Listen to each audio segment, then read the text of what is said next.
سورۃ الحشر، بسم اللہ الرحمن الرحیم۔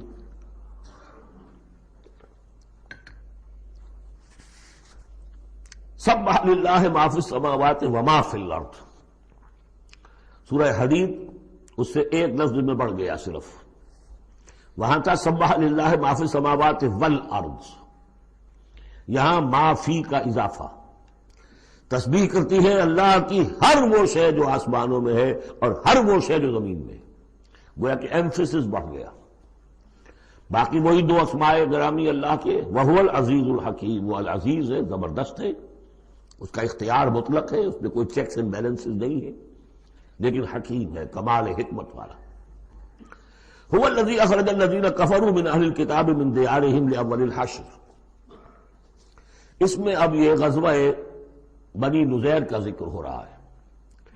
تین قبیلے تھے مدینے میں جب حضور تشریف لائے ہیں، بنو قینقاع، بنو نذیر، بنو قریظہ۔ سب سے پہلے ان تینوں سے معاہدہ ہو گیا۔ سب سے پہلے شرارت کی تھی غزوہ بدر کے فوراً بعد، وہ بنو قینقاع نے کی تھی۔ انہوں نے اپنے معاہدے کی خلاف ورزی کی، شرارتیں کی، تو حضور نے ان کو مدینے سے نکال دیا۔ دوسری باری آئی اس کی، یہ ہے بنو نذیر۔ غزوہ احد کے بعد، سن 3 میں غزوہ احد ہوا ہے، سن 4 میں یہ واقعہ پیش آیا ہے۔ انہوں نے، ان کا ایک سردار تھا کعب بن اشرف، اس نے بڑی ریشہ دوانی شروع کی، قریش کے ساتھ سلسلہ جنبانی ہو رہا ہے، خود بھی گیا کسی طریقے سے، ہم تو ہماری جان زیق میں آ گئی ہے، محمد آ گئے وہاں پر، آپ کی قوم کے لوگ ہیں، اب آپ ہی ہمیں ہماری جان ان سے چھڑائیں اور آپ لوگ حملہ کریں، ہم اندر سے مدد کریں گے۔ لہذا یہ ساری ریشہ دوانی ہو رہی تھی۔ ایک مرتبہ حضور کو بلایا، کچھ معاملات میں گفتگو کرنی ہے، جہاں بیٹھے ہوئے تھے کسی دیوار کی سائے میں نیچے، اس کے اوپر سے ایک بڑی چکی کا پارٹ جو ہے پھینکا تاکہ حضور کو ہلاک کر دے۔ تو یہ ساری ان کی طرف سے ریشہ دوانیاں ہو رہی تھیں۔ اس کے بعد بالآخر حضور نے فیصلہ کیا اور ان کے خلاف اقدام کیا۔ ربیع الاول سن 4 میں محاصرہ کر لیا ان کا، 6 دن یا یہ کہ مختلف تعداد آئی ہے دنوں کی، یہ محاصرہ جاری رہا۔ ان میں ہمت نہیں ہوئی کہ یہ مقابلہ کرتے، بالآخر انہوں نے سرنڈر کر دیا اور طے یہ پایا کہ انہیں جانے کی اجازت ہوگی اور جو سامان بھی یہ یہاں سے لے جا سکے۔ تو اب یہ ظاہر بات ہے کہ ان کے مکان تھے، وہ مکان بھی وہ گرا رہے تھے، کواڑ ہی لے جائیں، وہ جو اوپر کڑیاں لگی ہوئی ہیں وہی لے جائیں۔ تو یہ سب کے سب جو پورا قبیلہ ہے نکل گیا، جو سامان اٹھا کر لے جا سکتے تھے وہ لے گئے۔ وہ تیسرا معاملہ جو ہوا پھر وہ بنو قریظہ کا ہوا، وہ غزوہ احزاب کے بعد ہوا، وہ ہم پڑھ چکے ہیں سورہ احزاب کے اندر۔ اس طرح ایک ایک کر کے تینوں ان قبائل نے یہود کے وعدہ خلافی کی اور پھر وہ اپنے کیفر کردار کو پہنچے۔ یہ بنی نذیر کا معاملہ ہے۔ هو الذی اخرج الذین کفروا من اہل الکتاب من دیارہم، وہی ہے جس نے نکال باہر کیا ان کافروں کو جو اہل کتاب میں سے تھے ان کے گھروں سے، لاول الحشر، پہلے جمع ہونے کے وقت۔ یعنی مسلمان بھی سمجھتے تھے کہ اتنی آسانی سے نہیں ہوگا معاملہ، جنگ ہوگی، یہ سامنے آئیں گے، میدان میں آئیں گے، جنگ ہوگی، خونریزی ہوگی۔ ان لوگوں کی بھی بڑی بڑکیں تھیں، پہلے تو بہت بڑکیں مارتے تھے کہ ہم یہ کر دیں گے، وہ کر دیں گے۔ مسلمانوں، قریش سے تمہاری جنگ ہوئی ہے، اگر بھی ہم سے اگر معاملہ مقابلہ پیش آئے تو تمہیں معلوم ہوگا جنگ کسے کہتے ہیں، وغیرہ وغیرہ۔ یہ سورہ بنی اسرائیل، سورہ آل عمران کے بالکل شروع میں اس کا تذکرہ ہے۔ لیکن یہ کہ اول الحشر، یا تو اس کا مطلب یہ ہے کہ پہلی ہی مرتبہ جمع ہوئے ہیں، مسلمانوں نے آ کے محاصرہ کیا، نکل آئے اور ہتھیار رکھ دیے، یا اس سے مراد یہ ہے کہ پہلی مرتبہ تو یہ یہاں سے اب نکالے جا رہے ہیں، پھر ایک وقت آئے گا کہ یہ خیبر سے بھی کھڑے جائیں گے۔ حضرت عمر کے زمانے میں تو جزیرہ نما عرب کو خالی کرا دیا گیا عیسائیوں سے اور یہودیوں سے۔ پھر ایک اور حشر ہونے والا ہے، وہ قیامت کا حشر ہے۔ تو اول الحشر یہ ہے جو ہوا ہے، ان کے ساتھ پیش آیا۔ ما ظننتم ان یخرجوا، مسلمانوں تمہارا بھی گمان یہ نہیں تھا کہ وہ نکل جائیں گے اتنی آسانی سے۔ وظنوا، اور ان کا بھی یہ یقین تھا، انہم مانعتہم حصونہم، کہ ان کے جو قلعے ہیں وہ انہیں بچا لیں گے، ان کی حفاظت کریں گے، من اللہ، اللہ سے۔ فَأَتَاهُمُ اللَّهُ مِنْ حَيْثُ لَمْ يَحْتَسِبُوا، تو اللہ نے تو ان پر حملہ کیا وہاں سے جہاں سے انہیں گمان ہی نہیں تھا، یعنی ان کے دلوں میں روب ڈال دیا۔ باہر سے کچھ کرنے کی ضرورت نہیں اللہ کو، اللہ نے ان کے دلوں میں خوف پیدا کر دیا۔ وَقَذَفَ فِي قُلُوبِهِمُ الرُّعْبَ، ان کے دلوں میں اللہ تعالیٰ نے رعب جو ہے وہ ڈال دیا. یخربون بیوتہم، اب دیکھ لو وہ خود اپنے گھر جو ہیں ان کی تخریب کر رہے ہیں، توڑ رہے ہیں، کوئی کیواڑ نکالنے کو، کوئی کھڑکی نکالنے کو، کوئی چوکٹ نکالنے کو، کوئی اور اوپر کے جو ہے کڑیاں اور شہتیر لے جانے کے لیے. یخربون بیوتہم بایدیہم، اپنے ہاتھوں سے بھی تخریب ہو رہی ہے، وایدی المومنین، اور اہل ایمان کے ہاتھوں سے بھی. فاعتبروا یا اولی الابصار، تو اے آنکھوں والو عبرت حاصل کرو. یہ گویا کہ سنایا جا رہا ہے بنو قریظہ کو بھی، جب تم رہ گئے ہو ایک رہ گیا، عبرت حاصل کرو. وَلَوْلَا أَن كَتَبَ اللَّهُ عَلَيْهِمُ الْجَلَاءَ، اگر اللہ تعالیٰ نے پہلے سے یہ لکھ نہ دیا ہوتا کہ ان کو جلا وطن کیا جائے گا، لَعَذَّبَهُمْ فِي الدُّنْيَا، تو انہیں اور سخت عذاب دیتا دنیا کی زندگی میں. وَلَهُمْ فِي الْآخِرَةِ عَذَابُ النَّارِ، اور آخرت میں تو ان کے لیے آگ کا عذاب ہے ہی. ذَلِكَ بِأَنَّهُمْ شَاقُّوا اللَّهَ وَرَسُولَهُ، یہ اس لیے کہ انہوں نے اللہ اور اس کے رسول سے مخالفت کی، زدم زدہ کی. وَمَن يُشَاقِّ اللَّهَ فَإِنَّ اللَّهَ شَدِيدُ الْعِقَابِ، اور جو اللہ کے ساتھ، تو اس کے ساتھ زدم زدہ کرے، اللہ کے ساتھ اللہ کی مخالفت پر کمر کس لے، تو تم سن لو کہ اللہ تعالیٰ تو پھر سزا دینے میں بہت سخت ہے. مَا قَطَعْتُم مِّن لِینَةٍ أَوْ تَرَكْتُمُوهَا قَائِمَةً عَلَىٰ أُصُولِهَا، جو بھی تم نے لینا، یہ ایک خاص قسم کے کھجور کا درخت ہوتا تھا لینا، ان کے جو یہ گڑھیاں تھیں، ان کے جو مکان تھے، حویلیاں تھیں، ان کے چاروں طرف جو ہے کھجوروں کے اس طرح کی باڑ سی جیسے لگی ہوئی تھی، ایک طرح کی فصیل کھجوروں کا درخت گھنے. تو جب مسلمانوں نے محاصرہ کیا تو بعض جگہوں سے انہوں نے کھجور کے یہ درخت کاٹے، اس لیے کہ حملہ کرنے کے لیے کھلی جگہ چاہیے تھی. تو انہوں نے پھر پروپیگنڈا بنایا، اسکینڈل بنا دیا، دیکھو یہ اللہ کے رسول بنے پھرتے ہیں اور یہ اہل ایمان اور یہ درخت کاٹ رہے ہیں. تو یہاں اللہ تعالیٰ نے اہل ایمان کے اس اقدام کی طرف اس کا جواز عطا فرمایا ہے کہ یہ تم نے صحیح کیا، تو غلط کام نہیں کیا. مَا قَطَعْتُم مِّن لِینَةٍ أَوْ تَرَكْتُمُوهَا، تم نے جو بھی وہ کھجور کے درخت کاٹے یا جو بھی تم نے چھوڑ دیے انہیں، قائمۃ علی اصولها، جو اپنی جڑوں پر کھڑے ہوئے ہیں اب بھی، فبإذن اللہ، یہ سب اللہ کے اذن سے ہوا ہے. یعنی اللہ کے رسول صلی اللہ علیہ وسلم نے اگر نہیں روکا ہے تو ان کا نہ روکنا گویا کہ اللہ کی طرف سے اس کی ایک منظوری اور اس کی طرف سے اللہ تعالیٰ کی طرف سے امپلائڈ جو ہے اس کی سینکشن ہے. مَا قَطَعْتُم مِّن لِینَةٍ أَوْ تَرَكْتُمُوهَا قَائِمَةً عَلَىٰ أُصُولِهَا فَبِإِذْنِ اللَّهِ وَلِيُخْزِيَ الْفَاسِقِينَ، اور یہ اس لیے تھا تاکہ فاسقوں کو اللہ تعالیٰ رسوا کرے اور ذلیل و خوار کرے. اب اس سورہ مبارکہ کا یہ ایک اہم ترین مضمون آ رہا ہے اور وہ ہے فے کا مال. مال غنیمت جب جنگ ہو اور جنگ کے نتیجے میں جو بھی مال ملے وہ مال غنیمت ہے، اس کا حکم سورہ انفال میں آ چکا. خمس جو ہے 5واں حصہ اللہ اور اس کے رسول کے لیے اور رسول کے قرابت داروں کے لیے اور مسکینوں کے لیے اور وابن السبیل اور مسافر کے لیے. 4 حصے تقسیم ہو جائیں گے مجاہدین کے مابین جنہوں نے جنگ میں حصہ لیا، اور ان میں سے جو سواری والے ہوں گے دوہرا حصہ، اور جو پیدل ہوں گے انہیں اکیلا. یہاں ذکر ہو رہا ہے کہ جنگ کی نوبت نہیں آئی، لہذا یہ مال فے ہے، یہ غنیمت نہیں ہے، یہ مال فے ہے، اور یہ کل کا کل اللہ اور اس کے رسول کا ہے.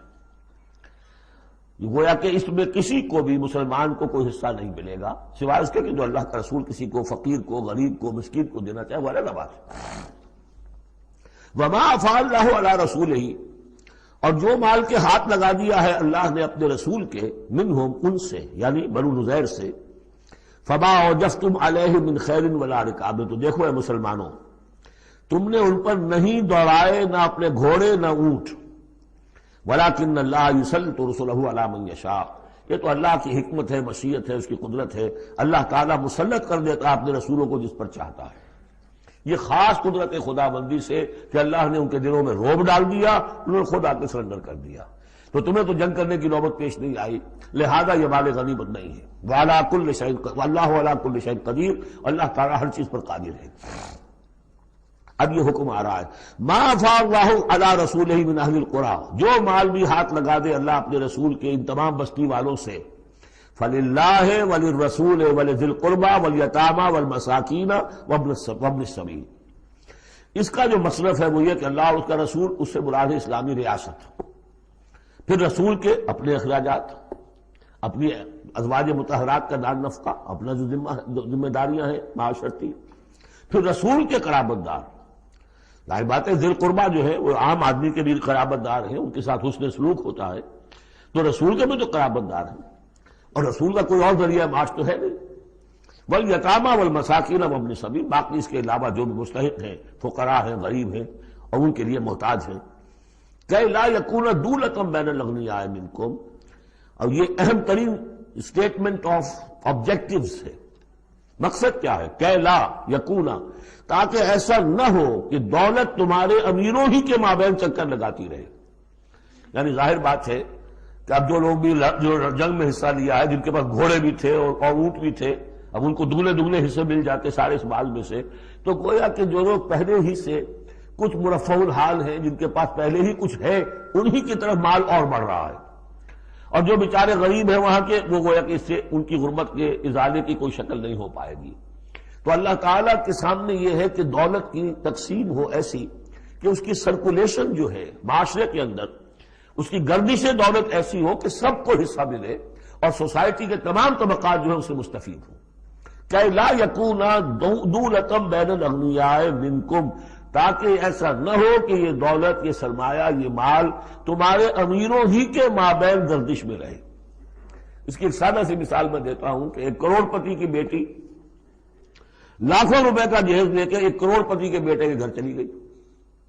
گویا کہ وہ لاکھوں روپے کے جہیز نے گردش تو کی، لیکن ایک کروڑ پتی سے نکل کے دوسرے کروڑ پتی کے یہاں چلی گئی۔ یہ دولت گردش کر رہی ہے اسی ایک اونچے طبقے کے اندر، انہی کے اندر جو ہے گردش ہو رہی، گردش ہے بھی اگر تو ان کے مابین۔ ہونا یہ چاہیے کہ یہ سوسائٹی کے تمام طبقات کے اندر اس کا نفوذ ہو رہا ہو، سب کو اس سے فیض پہنچ رہا ہو، تاکہ یہ جو اس قدر جو ہے اونچ نیچ ہے، اتنی عدم مساوات ہے، وہ ختم ہو۔ وہ مساوات کے تمام انسان بالکل برابر کر دیے جائیں، وہ تو نہ کبھی ہوئی ہے نہ ہو سکتی ہے۔ وہ تو کمیونزم بھی مر گیا اور ایک دن کے لیے بھی اس مساوات کو قائم نہیں کر سکا۔ یہ ضرور ہے کہ انہوں نے جو اتنا فرق و تفاوت تھا، وہ نہیں ہے کہ جو امریکہ میں آج بھی ہے اور اس وقت بھی تھا، وہ فرق و تفاوت وہاں نہیں تھا، لیکن یہ کہ بالکل برابر سپاہی اور سپہ سالار برابر تو نہیں ہو سکتے، کچھ نہ کچھ فرق تو ہوگا۔ لیکن یہ کہ ایسا نہ ہو کہ معاشرے کے ایک طبقے میں ایک طرف تو احتیاج ہی احتیاج بڑھتی چلی جائے، بھوک ہو، احتیاج ہو، جس کے لیے کہ یہاں تک فرمایا حضور نے قاد الفقر ان یکون کفرا، فقر جو ہے، احتیاج، وہ انسان کو کفر تک پہنچا دیتی ہے۔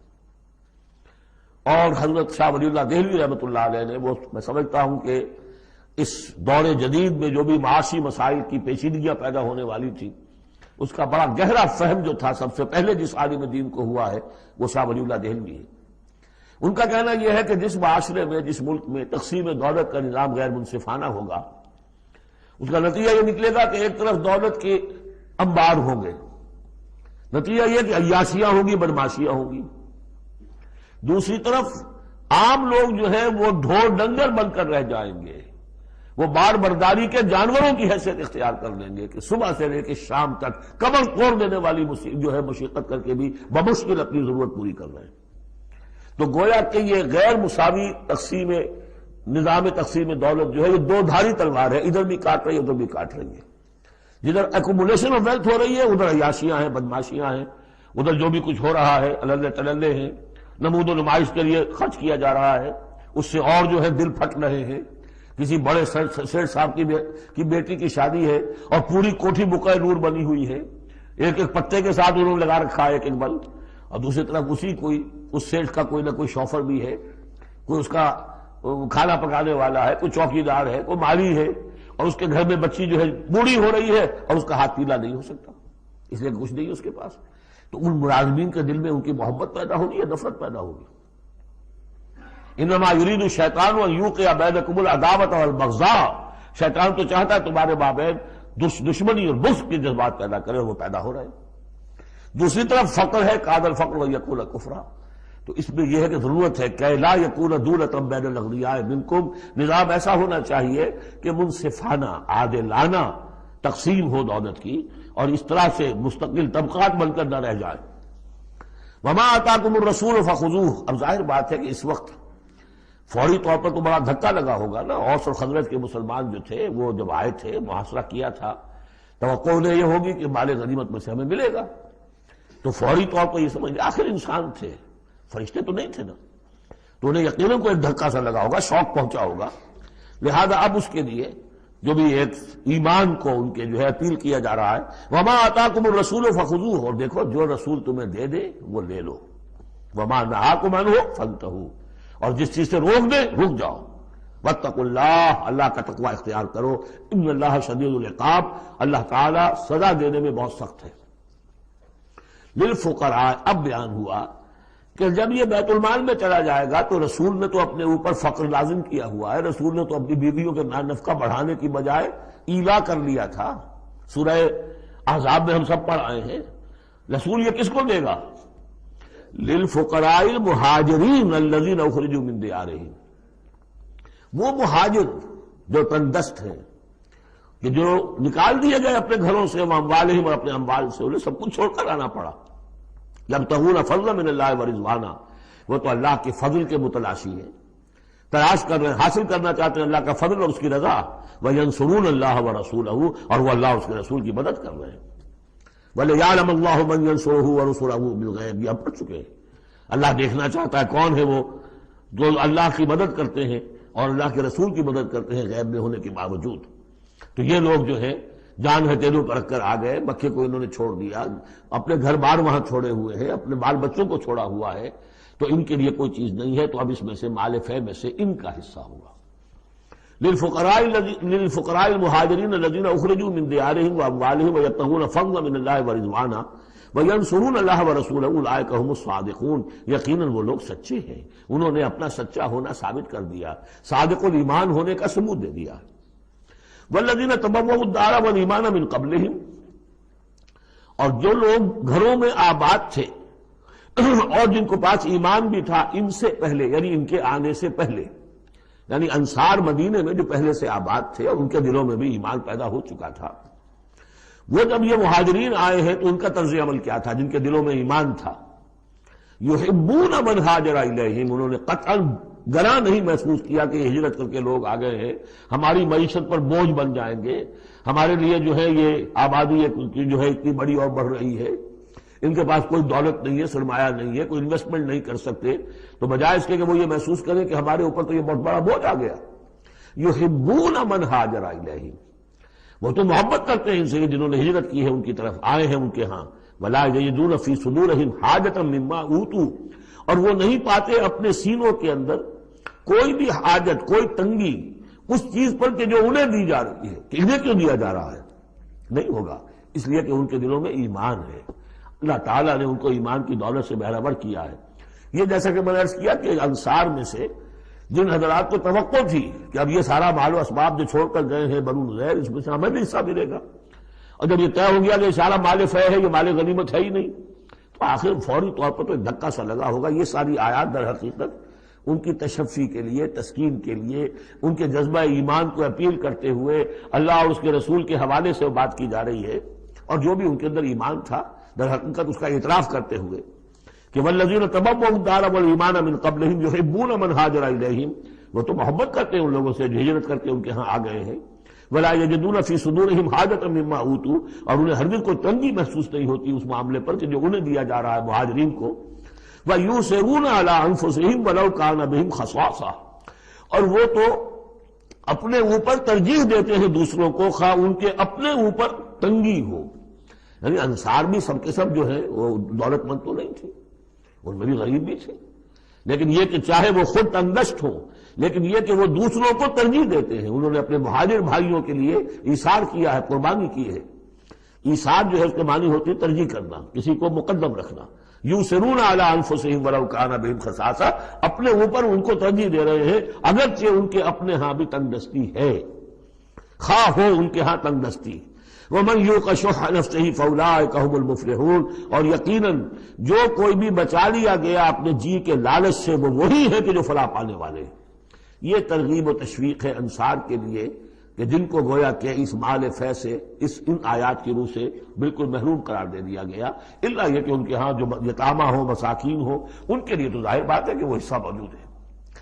اب جو آیت آ رہی ہے اس حصے کی وہ یہ ہے، بہت عظیم آیت اس پہلو سے ہے کہ اسی سے استدلال کیا حضرت عمر نے رضی اللہ تعالیٰ عنہ ہماری تاریخ کے ایک بہت اہم موقع پر، جبکہ خاصا اختلاف بھی اس میں پیدا ہو گیا تھا. پہلے وہ موقع سمجھ لیجئے جب حضرت عمر کے دور خلافت میں عراق فتح ہو گیا، شام فتح ہو گیا، ایران فتح ہو گیا، مصر فتح ہو گیا، تو ایک فرٹائل کریسنٹ کہلاتا ہے مڈل ایسٹ کا، بہت زرخیز علاقہ، درمیان میں تو اگرچہ عراق کے اور شام کے ایک بڑا صحرا ہے، لیکن کریسنٹ پاتا ہے یوں، بہت فرٹائل ایریا۔ اب یہ جو مجاہدین تھے، صحابہ کرام کتنے تھے؟ چند ہزار۔ ان کی طرف سے مطالبہ ہوا کہ یہ ساری زمینیں یہ مال غنیمت ہے، 1/5 رکھیے بیت المال کے لیے، 4/5 ہمارے اندر تقسیم کر دی۔ اگر ایسا ہو جاتا تو تاریخ انسانی کی عظیم ترین جاگیرداری پیدا ہو جاتی،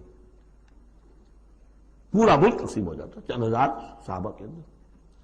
اس سے بھی آگے بڑھ کر اس میں امپلائڈ یہ بھی تھا کہ ان ملکوں کی تمام آبادی ہماری غلام ہے، تقسیم کر دیجیے انہیں۔ مال غنیمت میں جو غلام آتے تھے وہ تقسیم ہوتے تھے کہ نہیں؟ لونڈیاں آتی تھی تو غنیمت تقسیم ہوتی تھی کہ نہیں؟ یہ اتنا بڑا مسئلہ تھا، حضرت عمر رضی اللہ تعالیٰ عنہ نے اس پر غور کیا، اور ان کی رائے یہ ہوئی کہ یہ جو مال ہے یہ مال فے شمار ہوگا، مال غنیمت نہیں۔ مال غنیمت صرف وہ ہوگا جو کسی جنگ میں مارکے کے عین مقام پر جو چیز ملے گی، جو تلواریں دشمن کے ہاتھ سے آپ کے ہاتھ لگ گئیں، زرہیں ہیں اور سامان ہے، یا بھیڑیں بکریاں ہیں، ان کے بھی تو راشن ساتھ ہوتے تھے کہ نہیں، گھوڑے ہیں، اونٹ ہیں، یا وہاں جو POWs ہوں گے، جو وہاں گرفتار ہوں گے، جو لڑنے والے، یا عورتیں اگر وہاں ساتھ ہوں گی، وہ کنیزیں بنائی جائیں گی۔ تو جو محاذ جنگ پر جو مال آئے گا وہ تو غنیمت ہے، لیکن پورا ملک، اب جنگ تو ایک ہوئی ہے، نہاوند کی جنگ ہوئی ہے یا فلاں کسی اور کی جنگ ہوئی ہے، تو اس کے نتیجے میں تو پورا کا پورا ملک جو ہے کسی کے قبضے میں آ گیا۔ ساری حکومت جو تھی ابراہیم لودھی کی، پانی پت کی جنگ کے اندر وہ ہارا، اور ساری حکومت جو ہے وہ اب بابر کی ہو گئی۔ تو اگر اس طرح کا کوئی معاملہ اس وقت سمجھا جاتا تو اب سارے کے سارے لوگ غلام اور ان کی عورتیں کنیزیں، جو چاہیں کریں وہ۔ اب اس پر جب حضرت عمر کی یہ رائے ہوئی، اور اس کے لیے دلیل یہ لائے تھے کہ انہوں نے فرمایا کہ یہ جو فے کا حکم چلا آ رہا ہے، اس میں ایک تو فرمایا گیا ما افاء اللہ علی رسولہ من اہل القری فللہ وللرسول ولذی القربى والیتامى والمساکین وابن السبیل۔ اگلی آیت میں فرمایا للفقراء المہاجرین الذین اخرجوا من دیارہم واموالہم۔ اسی کے ساتھ جوڑا انہوں نے اس آیت کو والذین جاؤوا من بعدہم، جو اور بعد میں آئیں گے۔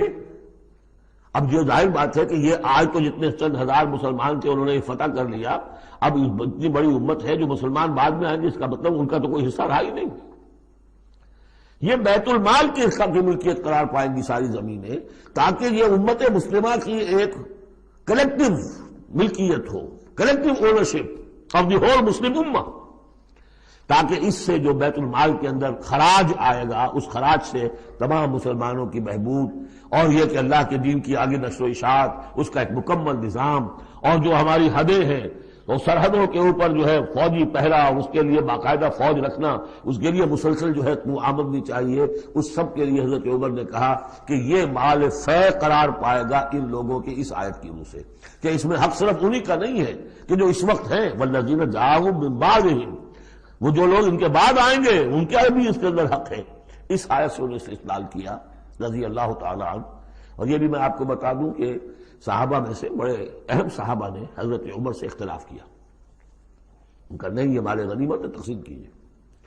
پھر یہ کہ ایک باقاعدہ جو ہے ایک کمیشن بنایا گیا، اس میں کچھ اوس کے، کچھ انصار اور کچھ جو ہے خزرج کے، ان کو ایک کمیشن بنایا گیا، انہوں نے غور کیا، سب کی بات سنی، اور پھر حضرت عمر رضی اللہ تعالیٰ عنہ کی رائے کے مطابق انہوں نے فیصلہ دیا، اور اسی پر پھر اجماع ہو گیا۔ اور اس سے اب مسلمان ممالک کے اندر جو اراضی ہیں ان کی دو مستقل قسمیں بن گئی ہیں، ایک اراضی عشری، ایک اراضی خراجی۔ عشری اراضی ان مسلمانوں کی قرار پائی اور اس علاقے کے مسلمانوں کی قرار پائی جو بغیر لڑے بھڑے ایمان لے آئے، جیسے مدینے کے لوگ۔ حضور نے مدینے کو فتح تو نہیں کیا بلکہ وہ تو خود لے کر آئے حضور کو، تو وہاں کی زمینیں انہی کے قبضے میں رہیں۔ عشری زمین قبضے میں ہوتی ہے، ملکیت ہوتی ہے مسلمان کی، اس میں سے عشر ہوگا پیداوار کا 10واں حصہ یا 20واں حصہ۔ یہ زمینیں کہ جہاں کسی قوم نے کسی فوج نے ڈر بھڑ کر پھر شکست کھائی ہو یا پھر کسی اور طریقے سے فتح کیا گیا ہو ملک، اگر مسلمانوں نے فتح کیا ہو تو وہاں کی ساری زمینیں خراجی ہیں، وہ کسی کی انفرادی ملکیت نہیں ہے بلکہ اجتماعی ملکیت ہے۔ کلیکٹو اونرشپ آف لینڈ پہلی مرتبہ تاریخ انسانی میں حضرت عمر رضی اللہ تعالیٰ عنہ کے اس اجتہاد کے نتیجے میں وجود میں آیا ہے۔ کلیکٹو اونرشپ آف لینڈ، یہ کسی کی انفرادی ملکیت نہیں۔ جو ملک بھی فتح کیا گیا ہے بزور شمشیر طاقت کے ساتھ، اس کی زمینیں خراجی ہیں، اشری نہیں ہے، یعنی وہ مسلمانوں کی اجتماعی ملکیت ہے، انفرادی نہیں ہے۔ اب مسلمان ہو چاہے تو وہاں پر چاہے وہ مجوسی تھے یا ہندو ہو کوئی ہو، وہ کاشت کریں گے، لیکن اس میں سے خراج جائے گا سیدھا بیت المال میں، کوئی اس میں بیچ میں نہ زمیندار ہے اور نہ کوئی جاگیردار ہے۔ اس زمین کو کہتے ہیں خراجی زمین۔ اور پچھلی صدی تک تقریباً اس پر اجماع تھا کہ ہندوستان کی ساری زمینیں خراجی ہیں، یہاں کوئی اصلی زمین نہیں ہے، کوئی زمین ملکیت ہی نہیں ہے، کسی کو ملکیت نہیں، سب یہ مسلمانوں کی اجتماعی ملکیت ہے۔ چنانچہ قاضی صلاح اللہ پانی پتی رحمۃ اللہ علیہ پچھلی صدی کے بڑے عظیم مفسر، محدث، بہت بڑے صوفی، بہت بڑے مفتی، ان کی تفسیر جو ہے تفسیر مظہری، وہ انہوں نے اپنے مرشد کے نام پر لکھی خود ہے، لیکن نام تفسیر صلاحی نہیں رکھا، تفسیر مظہری اپنے استاد کے نام سے منسوب کیا۔ تو اس تفسیر کے لکھنے والے شخص نے جو رسالہ لکھا ہے ما لا بد منہ، وہ فقہ کا ایک بہت ہی ابتدائی سا رسالہ ہے اور ہمارے سارے عربی مدارس میں وہ پڑھایا جاتا ہے۔ وہ فقہ کی تعلیم جو ہر مسلمان کو معلوم ہونی چاہیے، ما لا بد منہ، اس میں صاف لکھا ہے ہندوستان میں کوئی زمین عشری ہے ہی نہیں، لہذا میں عشر کے مسائل اس میں لکھتا ہی نہیں۔ خام خواہ طلبہ کے دلوں پر بوجھ پڑے، کیا ضرورت ہے، جبکہ یہاں اس کی اپلیکیشن ہی نہیں ہے۔ ہندوستان میں کوئی زمین جو ہے عشری نہیں، سب خراجی ہے۔ خراجی ہے تو اس کا نتیجہ کیا نکلتا ہے کہ بالکل نیا بندوبست اراضی ہو سکتا ہے، ان جاگیرداروں سے زمین واپس لی جا سکتی، ملکیت ہی نہیں ہے ان کی۔ یہ تو یہ کہ کبھی کسی شہنشاہ نے دے دی یا انگریزوں نے دے دی، کسی اور نے دے دی، ان کی ملکیت نہیں ہے، یہ ہے اسری زمین، یہ خراجی زمینیں خراجی رہیں گی۔ یہ بہت اہم مسئلہ ہے اور اس کا تعلق اس آیت سے ہے۔ والذین جاؤوا من بعدہم یقولون ربنا اغفر لنا ولاخواننا الذین سبقونا بالایمان، وہ یہ کہتے ہیں پروردگار ہمیں بھی بخش دے اور ہمارے ان بھائیوں کو بھی بخش دے جو ایمان میں ہم سے سبقت لے گئے، ہم سے پہلے تھے۔ ولا تجعل فی قلوبنا، اور ہمارے دلوں میں مت پیدا کر غلا، کوئی بھی کدورت، کوئی بھی بیر، للذین آمنوا، ان لوگوں کے لیے جو صاحب ایمان ہو۔ ربنا انک رؤوف الرحیم، پروردگار تو رؤوف ہے اور رحیم ہے۔ أَلَمْ تَرَ إِلَى الَّذِينَ نَافَقُوا يَقُولُونَ لِإِخْوَانِهُمُ الَّذِينَ كَفَرُوا مِنْ أَهْلِ الْكِتَابِ لَئِنْ أُخْرِجْتُمْ لَنَخْرُجَنَّ مَعَكُمْ وَلَا نُطِيعُ فِيكُمْ أَحَدًا أَبَدًا وَإِنْ قُوتِلْتُمْ لَنَنْصُرَنَّكُمْ وَاللَّهُ يَشْهَدُ إِنَّهُمْ لَكَاذِبُونَ صدق اللہ العظیم۔ غزوہ بنی نذیر میں جو بھی رول اور کردار تھا یہود کا، پھر ان کا جو انجام ہوا، وہ سورہ حشر کی پہلے رکوع میں بیان ہو چکا ہے۔ ساتھ ہی یہ کہ ایک بہت اہم حکم جو ہے شریعت کا اموال فے کے بارے میں، وہ بھی پہلے رکوع میں ہم پڑھ چکے ہیں۔ اب اس موقع پر منافقین کا جو کردار سامنے آیا تھا دوسرے رکوع میں، اس کے بارے میں گفتگو ہو رہی ہے۔ الم تر الی الذین نافقوا، کیا تم نے دیکھا نہیں ان لوگوں کو کہ جو منافق ہیں، جن کے دلوں میں نفاق نے ڈیرے جما لیے ہیں۔ یقولون لاخوانہم الذین کفروا من اہل الکتاب، وہ کہتے رہے اپنے ان بھائیوں سے میں سے جنہوں نے کفر کیا تھا، ان کے بھائی تھے، دوست تھے، ان کے تعلقات تھے جو اہل کتاب میں سے تھے، وہ کفر پر اڑے رہے، ان سے انہوں نے کہا تھا یہ لئن اخرجتم لنخرجن معکم، دیکھو اگر تمہیں کبھی مدینے سے نکالا گیا ہم تمہارے ساتھ نکلیں گے۔ وہ دوستیاں جو ان کے درمیان حلیفانہ روابط تھے، اگر تمہیں کہیں نکالا جائے گا تو ہم بھی نکلیں گے۔ وَلَا نُطِيعُ فِيكُمْ أَحَدًا أَبَدًا، اور تمہارے معاملے میں کبھی بھی ہم کسی بھی شخص کی اطاعت نہیں کریں گے۔ یعنی ٹھیک ہے ہم ایمان تو لے آئے ہیں، مسلمانوں میں شامل ہو گئے ہیں اور ہم محمد کا حکم مانتے بھی ہیں بعض معاملات کے اندر، لیکن یہ ہے کہ تمہارے ساتھ ہماری دوستی ہے وہ پختہ ہے، تمہارے ساتھ ہمارے حلیفانہ تعلقات ہیں وہ بہت قدیمی ہے، اور ہمارا تمہارے معاملے میں جو ہے ہمارا طرز عمل تبدیل نہیں ہوگا، اور اگر کوئی اقدام محمد نے صلی اللہ علیہ وسلم تمہارے خلاف کرنے کا فیصلہ کیا تو ہم اس میں ان کا ساتھ نہیں دیں گے. لَنَخْرُجَنَّ مَعَكُمْ وَلَا نُطِيعُ فِيكُمْ أَحَدًا أَبَدًا وَإِن قُوتِلْتُمْ لَنَنصُرَنَّكُمْ، اور اگر تمہارے ساتھ جنگ کی گئی تو ہم لازماً تمہاری مدد کریں گے. وَاللَّهُ يَشْهَدُ إِنَّهُمْ لَكَاذِبُونَ، اور اللہ گواہی دیتا ہے کہ وہ جھوٹ بول رہے تھے. لَئِنْ أُخْرِجُوا لَا يَخْرُجُونَ مَعَهُمْ، اگر وہ نکالے جائیں گے وہ ان کے ساتھ نہیں نکلیں گے. وَلَئِنْ قُوتِلُوا لَا يَنصُرُونَهُمْ، اور اگر ان سے جنگ کی جائے گی تو وہ ان کی مدد نہیں کریں گے. وَلَئِنْ نَصَرُوهُمْ لَيُوَلُّنَّ الْأَدْبَارَ، اور اگر کہیں ان کی مدد کر بیٹھیں گے تو فوراً بھاگیں گے، پیچھے دکھا دیں گے. ثُمَّ لَا يُنصَرُونَ، اور پھر ان کی کہیں سے مدد نہیں ہو سکے گی. یعنی اگر ان میں جمع مردی ہوتی تو یہ سچے مسلمان ہی کیوں نہ بن گئے ہوتے. ایمان لائے تھے، اگر ہمت ہوتی ان میں، کوئی قوت ارادی ان کی صحیح ہوتی، کوئی غیرت اور حمیت ہوتی، کوئی اپنی ہی ذات کی عزت کا کوئی خیال ہوتا تو یہ ہرچے بادہ باد پھر ایمان لانے کے بعد ان کا طرز عمل جو ہے کیوں نہ وہی ہو جاتا کہ جو اہل ایمان کا تھا. بودے ہیں، بودے ہونے کی وجہ سے تو نفاق پیدا ہوا ان میں. اب اگر یہ کہتے ہیں کہ ہم تمہاری مدد کریں گے اور لازماً لڑ جائیں گے، ہر ایک سے لڑ جائیں گے، تو یہ سب جھوٹ ہے. اول تو یہ کہ اگر یہ نکالے گئے تو وہ ان کے ساتھ نہیں نکلیں گے، ان سے جنگ کی گئی تو ان کا ساتھ نہیں دیں گے. اور اگر کوئی اکا دکا ان میں سے ایسا نکل بھی آیا سر پھرا کہ جو اپنے اس وعدے کو پورا کرنے کے لیے ان کے ساتھ شامل ہو کر جنگ کرے گا تو پھر یہ کہ جھٹ وہ بھاگ جائے گا، میدان چھوڑ جائے گا اور یہ کہ پیٹھ دکھا دے گا. لَأَنْتُمْ أَشَدُّ رَهْبَةً فِي صُدُورِهِم مِّنَ اللَّهِ، مسلمانوں یقیناً تمہارا ڈر ان کے دلوں میں کہیں زیادہ ہے بنسبت اللہ کے ڈر کے. یہ اللہ سے اتنا نہیں ڈرتے جتنے کہ تم سے ڈرتے ہیں. ذَلِكَ بِأَنَّهُمْ قَوْمٌ لَا يَفْقَهُونَ، اور یہ اس لیے ہے کہ انہیں اصل سمجھ حاصل نہیں. اصل سمجھ حاصل ہو تو ایمان حاصل ہو جائے، علم حقیقی حاصل ہو جائے، پھر آدمی جان لے کہ اصل زندگی تو آخرت کی زندگی ہے، دنیا کی زندگی تو کھیل کود اور تماشا ہے، اس کے سوا کچھ نہیں. لا يقاتلونکم جمیعا، یہ کبھی بھی جنگ نہیں کریں گے تمہارے خلاف مل کر، الا فی قرى محصنۃ، مگر یہ کہ کہیں ایسی بستیوں میں کہ جن کو پوری طرح فورٹیفائیڈ ہو، جن کی کہ فصیلیں کھڑی ہوں، مضبوط ہوں، ان کے اندر سے ہو کر جنگ کریں گے. او من وراء جدر، یا دیواروں کے پیچھے سے. باسہم بینہم شدید، ان کے آپس کے جھگڑے جو ہے وہ بہت سخت ہے. اگر تو خلوص اور اخلاص کسی بھی شخص کے اندر ہو تو اللہ کے ساتھ مخلص کیوں نہ ہو جائے گا، اللہ کے رسول کے ساتھ کیوں نہ مخلص ہو جائے گا. ظاہر بات ہے کہ بزدلی اور خود غرضی یہ دو چیزیں ہیں کہ جو در حقیقت ان کے مزاج کا جزو لا ينفک ہے، اور وہی تو اصل سبب ہے ان کے نفاق کا. تو یہ کسی اور کے ساتھ کیسے مخلص ہو جائیں گے؟ تحسبهم جميعا وقلوبهم شتى، تم سمجھتے ہو کہ یہ یکجا ہیں، اکٹھے ہیں، ان کا متحدہ محاذ ہے، جبکہ دل کے دل پھٹے ہوئے. ہمارے ہاں بھی سیاسی متحدہ محاذ، چاہے وہ نظام مصطفیٰ تحریک کا بنا تھا، اس کا بھی حال سب کو معلوم ہے کہ اس کے لیڈر جو ہیں علماء کرام ایک دوسرے کے پیچھے نمازیں نہیں پڑھتے تھے. متحدہ محاذ تھا، وہ اتحاد کیسا تھا؟ وہی بات. باسہم بینہم شدید، ان کے تو آپس کے اختلافات جو ہے وہ بہت شدید ہیں، ان کی آپس کی دشمنیاں، کدورتیں، کینے.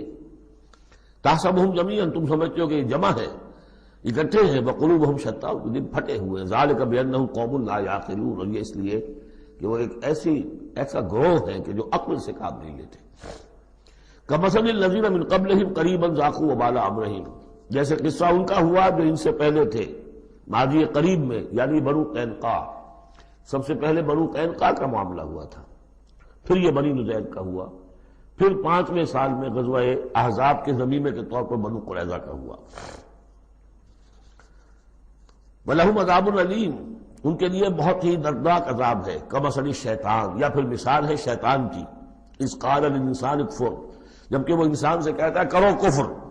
فلما کفر، اور جب انسان کفر کرتا ہے، قال انی بریء منک انی اخاف اللہ رب العالمین، وہ کہتا ہوں میں تم سے علیحدہ ہوں، میرا تم سے کوئی تعلق نہیں، میں تو اللہ سے ڈرتا ہوں جو تمام جہانوں کا رب اور مالک و پروردگار ہے.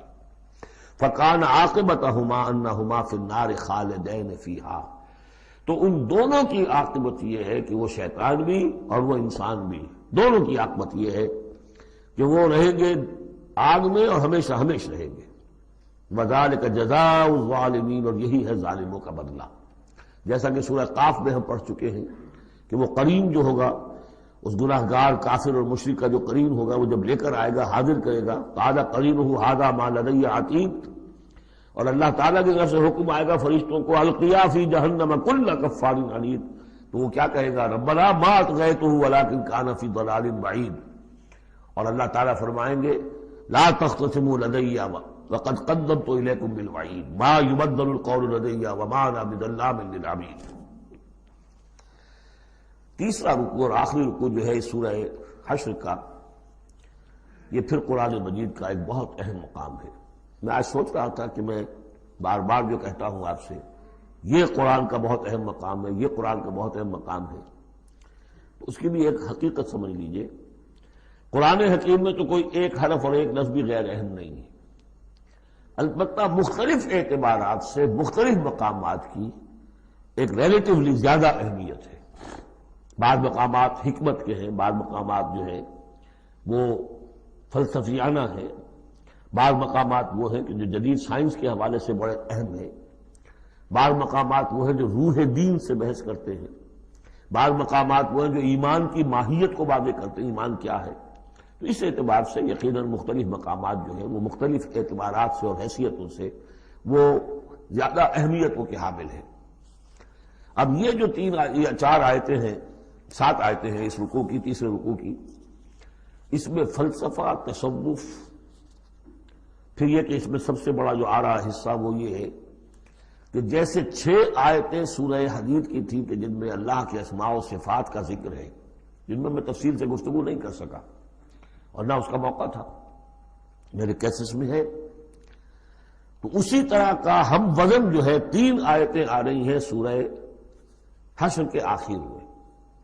قرآن حکیم میں اسماء خداوندی کا سب سے بڑا گلدستہ، 16 اسماء ایک جگہ پر اور کہیں نہیں، 8 اسماء ایک آیت میں. الملک القدوس السلام المومن المہیمن العزیز الجبار المتکبر سبحان اللہ عما یشرکون، ایک ہے. تو اس اعتبار سے یہ حصہ بہت اہم ہے. فرمایا یا ایھا الذین آمنوا اتقوا اللہ ولتنظر نفس ما قدمت لغد واتقوا اللہ ان اللہ خبیر بما تعملون. اہل ایمان اللہ کا تقوی اختیار کرو، اور چاہیے کہ ہر جان یہ دیکھتی رہے کہ اس نے کل کے لیے کیا آگے بھیجا ہے.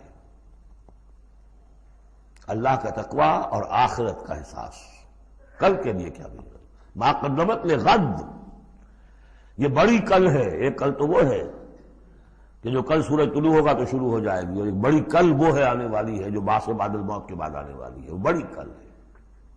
اس کل کے لیے کیا بھیجا ہے آگے، کیا سامان ہے، کیا توشہ ہے، کیا تم نے کمائی ہے جو جمع کرائی ہے.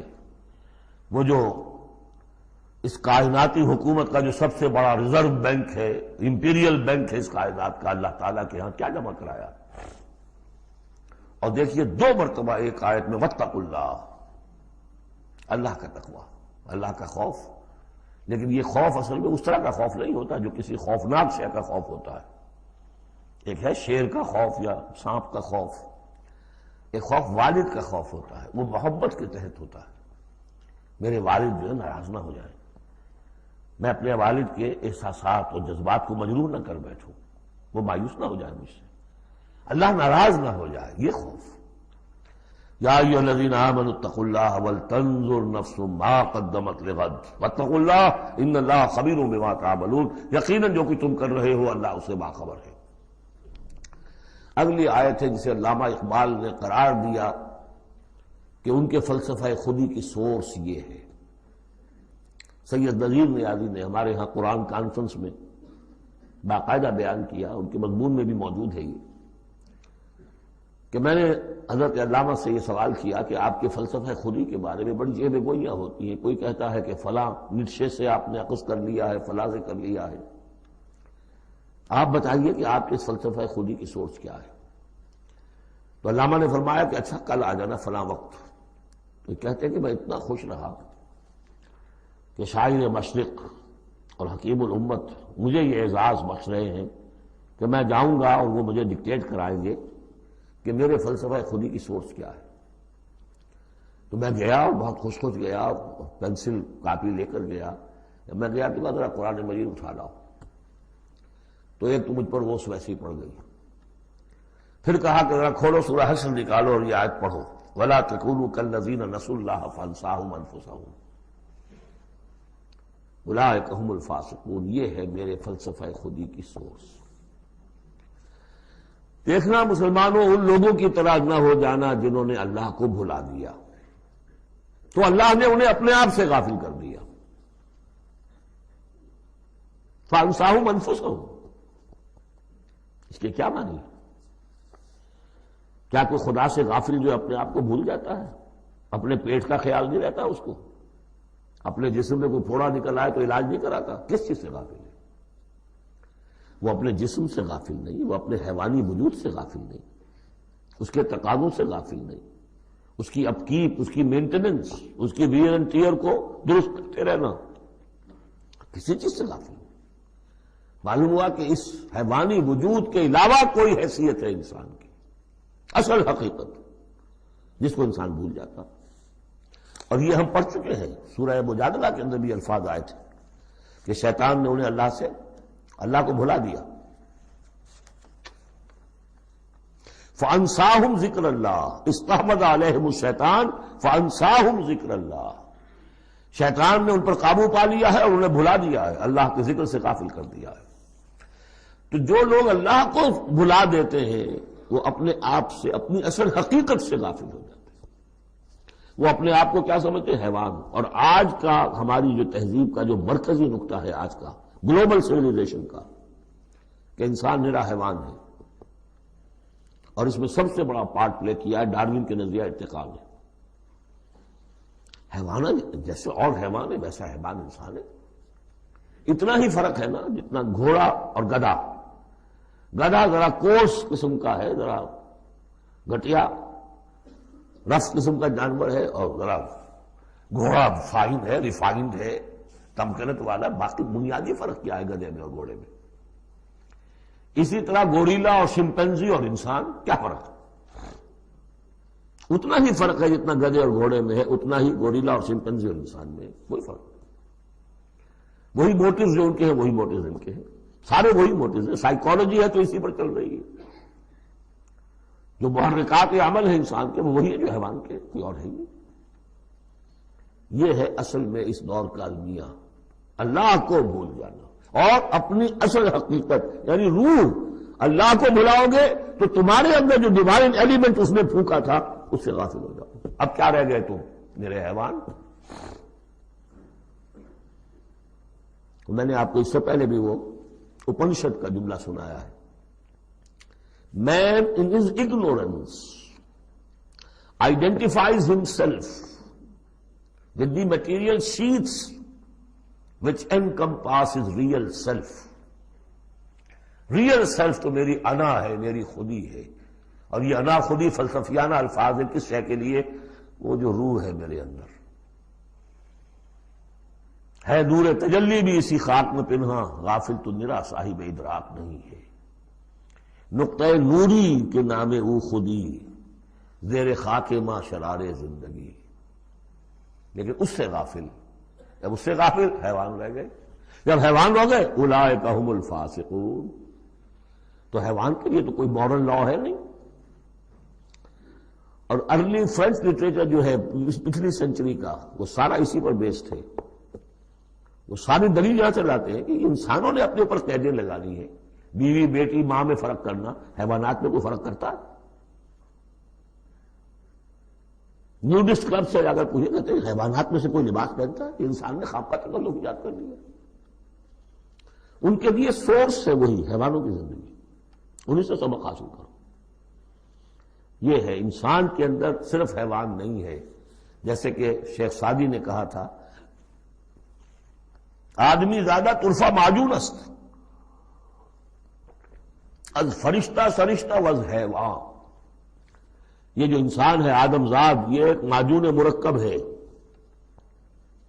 اس میں فرشتہ بھی، سرشتہ کہتے ہیں گوندنے کو، آٹے کو پانی کو ملا کر گوندتے ہیں آپ، یکجان کرتے ہیں. تو از فرشتہ سرشتہ وز حیوان، اس میں ایک فرشتہ بھی ہے ایک حیوان بھی ہے، دونوں گدے ہوئے۔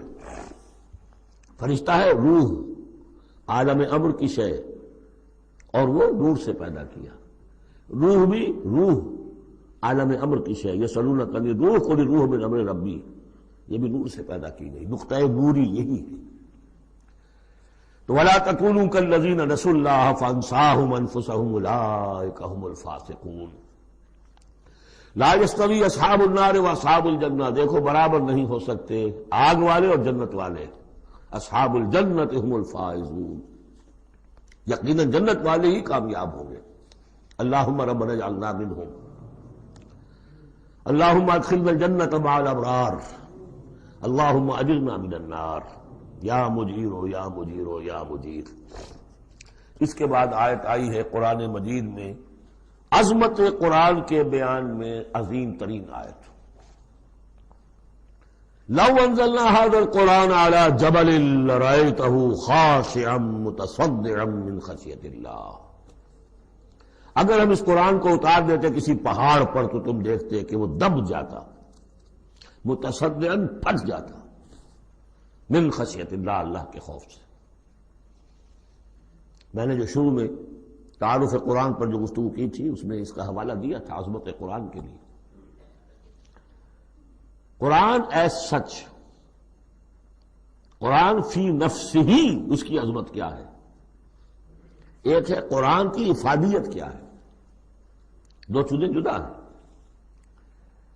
ایک فی نفسہ ہی وہ کیا ہے، اس کی عظمت کیا ہے، ایک یہ کہ اس کا فائدہ کیا ہے، افادیت کیا ہے۔ افادیت پر بہت سی آیت پڑھ چکے، لیکن خاص طور پر دو آیتیں سورہ یونس کی، یا ایھا الناس قد جاءتکم موعظۃ من ربکم وشفاء لما فی الصدور وہدی ورحمۃ للمؤمنین قل بفضل اللہ وبرحمتہ فبذلک فلیفرحوا ھو خیر مما یجمعون۔ لیکن قرآن فی نفسہ ہی، اگر ہم اسے اتار دیتے کسی پہاڑ پر تو تم دیکھتے کہ وہ دب جاتا، پھٹ جاتا۔ اور اس کے لیے میں تشریح کر چکا ہوں، سورہ اعراف میں جو معاملہ ہوا تھا کہ حضرت موسیٰ علیہ السلام نے فرمایا، عرض کیا تھا اللہ سے رب ارنی انظر الیک، اور اللہ نے فرمایا کہ تم مجھے نہیں دیکھ سکتے، لن ترانی ولکن انظر الی الجبل فإن استقر مکانہ فسوف ترانی، ذرا اس پہاڑ کو دیکھو، ہم اپنی تجلی اس پر ڈالیں گے، اگر وہ سہار جائے، کھڑا رہ جائے اپنی جگہ پر، برداشت کر جائے تو تم بھی سمجھنا کہ ہاں ہمیں دیکھ سکو گے۔ فلما تجلی ربہ للجبل، جب اس کے رب نے ایک اپنا پرتو، ایک جلوہ، ایک تجلی کیا ہے؟ روشنی، ایک نور، اس نور کا جو اللہ نے تعالی نے وہ پرتو ڈالا اس پہاڑ پر، جعلہ دکا وخر موسیٰ صعقا، وہ ریزہ ریزہ ہو گیا، اور تجلی باری تعالیٰ، ذات باری تعالیٰ کی تجلی کے بالواسطہ مشاہدے کا اثر ہوا ہے کہ حضرت موسیٰ بے ہوش ہو کر گر گئے۔ اب نوٹ کیجئے، یہ بالکل وہی بات ہے جو تمثیل کی شکل میں آ رہی ہے۔ فرق کیا ہے؟ وہ تجلی ذات تھی باری تعالیٰ کی، یہ تجلی صفات ہے۔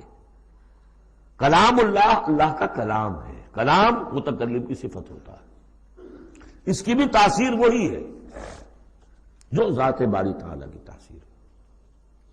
اس کو علامہ اقبال نے ادا کیا ہے، فاش گویم آنچ در دل مضمرست، میں صاف ہی کھول کے بیان کر دوں جو میرے دل میں مضمر ہے، چھپی ہوئی بات ہے۔ این کتاب نیست چیزیں دیگر است، یہ قرآن کتاب نہ سمجھو، اسے کتاب نہیں کچھ اور ہے۔ کیا ہے؟ مثل حق پنہاں ہم پیداست، آج ہم نے وہ آیت بھی پڑھ لی، الظاہر والباطن، اللہ ظاہر بھی ہے الباطن بھی ہے، تو ذات باری تعالیٰ جیسے الظاہر بھی ہے الباطن بھی ہے، اسی طرح مثل حق پنہاں وہ ہم پیداست، یہ چھپا ہوا بھی ہے اور ظاہر بھی ہے، سامنے بھی ہے۔ اس لیے میں بیان کر چکا ہوں وہاں سورہ واقعہ میں، لا یمسہ الا المطہرون، جب تک کہ اندر پاک نہ ہو چکا ہو قرآن کی حقیقی معرفت اور معانی تک انسان پہنچ نہیں سکتا، چھلکوں تک رہے گا، ہڈی ہوگی اس کے ہاتھ میں، گودا نہیں ہوگا اس کے پاس۔ ماذ قرآن مغزہ برداشتیں استخاں پیش سگاں انداختیں، یہ مغز تک نہیں پہنچ سکتے۔ وہ ہے اصل میں قرآن مجید کا معاملہ کہ تجلی صفات باری تعالی صفت ہے کلام کی، اور کلام میں آپ کو معلوم ہے متکلم کی پوری شخصیت جو ہے منعکس ہو جاتی ہے۔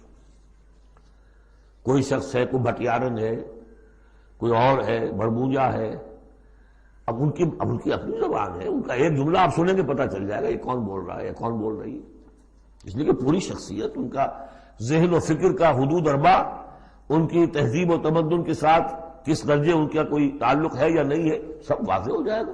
تانک بازی راگ پایا تو اللہ کا کلام ہے یہ۔ لو انزلنا هذا القرآن على جبل لرأيته خاشعا متصدعا من خشية الله وتلك الامثال نضربها للناس لعلهم يتفكرون۔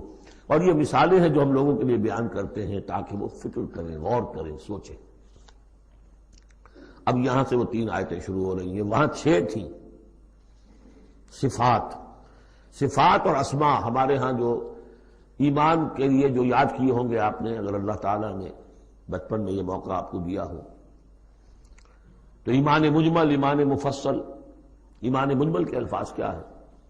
آمنت باللہ و ملائکتہ، آمنت باللہ کما ہوا باسمائہ و صفاتہ وقبلت جمیع احکامہ۔ تو اسماء اور صفات باری تعالیٰ کے موضوع پر سورہ حدید کی پہلی 6 آیات، یہ قرآن مجید کا ذروہ سلام ہے، چوٹی، سلام، چوٹی۔ ذروہ کہتے ہیں اونٹ کے کوہان کو، کوہان کی بھی اونچی جو سب سے نمایاں شے ہوتی ہے۔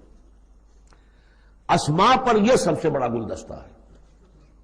اور ایک خاص بات جو میں نے وہاں نوٹ نہیں کرائی تھی آپ کو، سورہ حدید میں واحد مقام ہے قرآن مجید کا جہاں اسماء باری تعالیٰ کے مابین حرف عطف واو آیا ہے، هو الاول والآخر والظاہر والباطن، اور کہیں نہیں۔ 4 اسماء آئے ہیں سورہ جمعہ کے شروع میں، یسبح للہ ما فی السماوات و ما فی الارض الملک القدوس العزیز الحکیم، کوئی حرف واو نہیں۔ اور 8 اسماء آئیں گے یہاں پر، الملک القدوس السلام المومن المہیمن العزیز الجبار المتکبر، کوئی حرف واو نہیں۔ وہو العزیز الحکیم، یہ نہیں هو العزیز والحکیم نہیں۔ اس کی وجہ کیا ہے؟ اللہ تعالیٰ کے تمام اسماء، اللہ کی تمام صفات اس کی ذات میں بیک وقت موجود ہیں۔ واو میں تو مغایرت پیدا ہو جاتی ہے، واو میں تراخی پیدا ہو جاتی ہے، لیکن یہاں کیوں آئے سورہ حدید میں؟ اس لیے کہ اول و آخر بیک وقت نہیں ہو سکتے، وہ حال عقلی ہے۔ ظاہر و باطن ایک وقت نہیں ہو سکتے، میرا ظاہر میرا باطن یہ تو ایک ہی وقت میں موجود ہے۔ قرآن کا ظاہر اور قرآن کا باطن ایک وقت میں موجود ہے، اول و آخر ایک نہیں ہو سکتے، اس لیے وہاں واو لایا گیا، هو الاول والآخر والظاہر والباطن۔ بہرحال اب یہاں پر نوٹ کیجیے، هو اللہ الذی لا الہ الا هو، وہی ہے اللہ جس کے سوا کوئی الہ نہیں، عالم الغیب والشہادہ، جاننے والا ہے کھلے کا اور چھپے کا، وہ بھی جو تمہارے سامنے ہے اور وہ بھی کہ جو تمہاری نگاہوں سے پوشیدہ ہے۔ اس لیے کہ یہ غیب اور شہادہ جو ہے یہ ہمارے اعتبار سے، اللہ کے اعتبار سے نہیں۔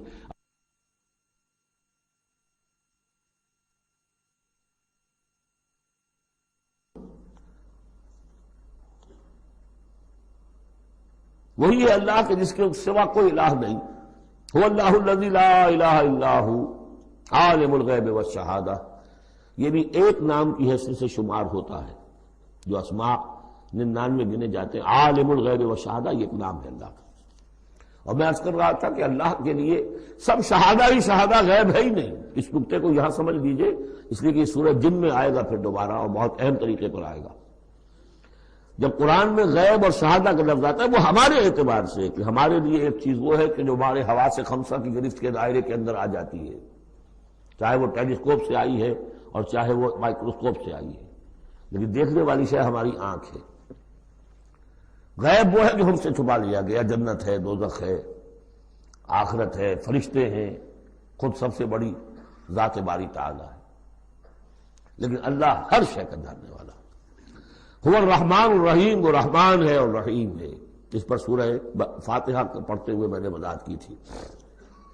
هو اللہ الذی لا الہ الا هو، وہی ہے اللہ جس کے سوا کوئی الہ نہیں، الملک بادشاہ حقیقی، القدوس پاک، السلام سلامتی اور سالم، ہر اعتبار سے سالم، کوئی اس کو گردن پہنچانے والا نہیں ہے، ہر عیبوں سے پاک، المومن امن دینے والا، امان دینے والا، المہیمن پناہ میں لینے والا، العزیز زبردست، مطلق العنان جس کی اتھارٹی ایبسلیوٹ ہے، الجبار دباؤ رکھنے والا، المتکبر عظمت والا، بڑائی والا، یہ 8 نام آئے ہیں، الملک، القدوس، السلام، المومن، المہیمن، العزیز، الجبار، المتکبر۔ سبحان اللہ عما یشرکون، اللہ پاک ہے ان تمام چیزوں سے جو یہ شرک کرتے ہیں۔ هو اللہ الخالق البارئ المصور، وہی ہے اللہ، اب 3 نام اور آگے، الخالق، الباری، المصور، ان میں خاص ربط ہے۔ خلق، اس میں سب سے پہلے اگر ہم اپنے اوپر قیاس کریں تو پہلے کوئی شے بنانے سے پہلے ذہن میں ایک نقشہ بنتا ہے۔ بڑھئی نے میز بنانی ہے، اس کے ذہن میں میز کا نقشہ پہلے بن چکا ہے، کرسی بنانی، کرسی کا نقشہ بن چکا ہے، یہ اس کی ذہنی تخلیق ہے۔ پھر وہ اسے ظاہر کرتا ہے عالم واقعہ میں، وہ لکڑی کی میز بنا کر اسے واقعہ نمایاں کر دیتا ہے، لے آتا ہے۔ پھر اس کی تصویر، فنیشنگ ٹچز، اس کو رنگ روغن، یہ تینوں مرحلے ایک ہی پروسیس کے ہیں۔ اللہ نے تخلیق فرمائی، پھر اس کو ظاہر کیا، عدم کے پردے سے نکال کر اور وجود کے پردے میں لے آیا۔ باری، بڑا کہتے ظاہر کرنے والا، من قبل ان نبرأہا، اس سے پہلے کہ ہم اسے ظاہر کریں۔ ما اصاب من مصیبت فی الارض ولا فی انفسکم الا فی کتاب من قبل ان نبرأہا، سورہ حدید میں آج پڑھ چکے ہیں۔